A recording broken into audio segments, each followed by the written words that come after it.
السلام علیکم ورحمۃ اللہ وبرکاتہ۔ یہ سوال پوچھا گیا ہے کہ احد کے شہداء جو ہے ان کی لاشوں کا مسئلہ کیا گیا تھا، حضرت حمزہ اور دیگر شہداء جو ہیں، جی دیگر شہداء کی لاشوں کا مسئلہ جو ہے اس کا تو پتہ نہیں، البتہ حضرت حمزہ رضی اللہ تعالی عنہ کی لاش کے مسئلے کے متعلق ایک روایت بیان کی جاتی ہے۔ کہتے ہیں کہ ہندا نے جو ہے حضرت حمزہ رضی اللہ تعالی عنہ کی لاش جو ہے اس کا مسئلہ اس انداز میں کیا تھا کہ ناک کان جو ہے کاٹ دیے گئے، اور ہندا نے ان کو ناک کان کاٹ کے تو ہار بنا لیا، ہار بنا کر تو پھر جو ہے وہ زیور اتار کے تو اس کی جگہ پہ جو ہے یعنی اس کو پہنا گیا، یا کہتے ہیں بعض سیرت نگاروں نے لکھا ہے کہ پھر وہ ہار جو ہے وہ اسی وحشی جس نے حضرت حمزہ رضی اللہ عنہ کو شہید کیا تھا اس کو جو ہے کسی طریقے سے انعام کے طور پہ یہ پہنچایا گیا، تو حضرت حمزہ کے جگر کو نکال کر اس نے اپنے منہ میں لے کر چبایا، تو کہتے ہیں کہ اس کو نگل نہ سکی، یعنی اپنے پیٹ میں نہ لے کے جا سکی، تو اس کو اگل دیا۔ تو کہتے ہیں کہ اس انداز میں اس نے یہ کام کیا۔ پھر اس نے کچھ اشعار بھی بولے تھے جو مسلمانوں کی مذمت میں، تو بہرحال یہ واقعہ جو ہے یہ سیرت نگاروں نے لکھا ہے۔ سیرت کی ایک بڑی کتاب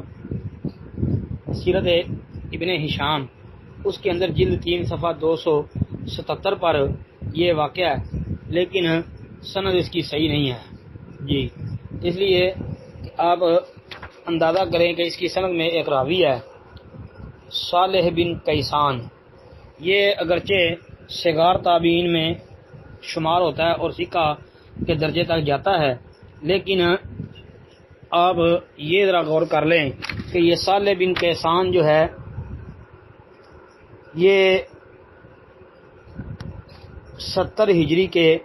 بعد یہ صالح بن کیسان پیدا ہوا ہے، اور 140 ہجری میں صالح بن کیسان کا انتقال ہو جاتا ہے، تو اندازہ کریں کہ اس کی تقریباً یعنی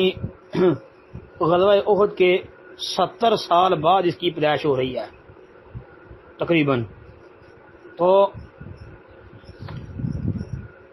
اس کے پیدا ہونے سے 70 سال پہلے یہ واقعہ ہو چکا ہے،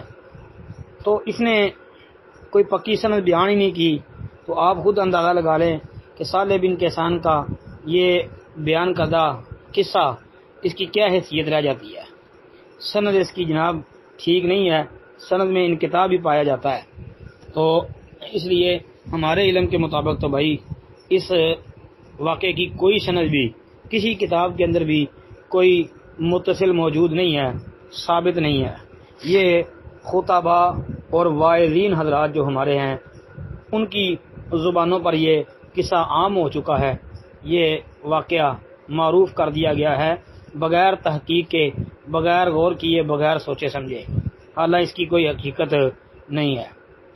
کم از کم میرے ناقص علم کے مطابق تو اس کی کوئی سند بھی ثابت نہیں ہے جی۔ السلام علیکم ورحمۃ اللہ۔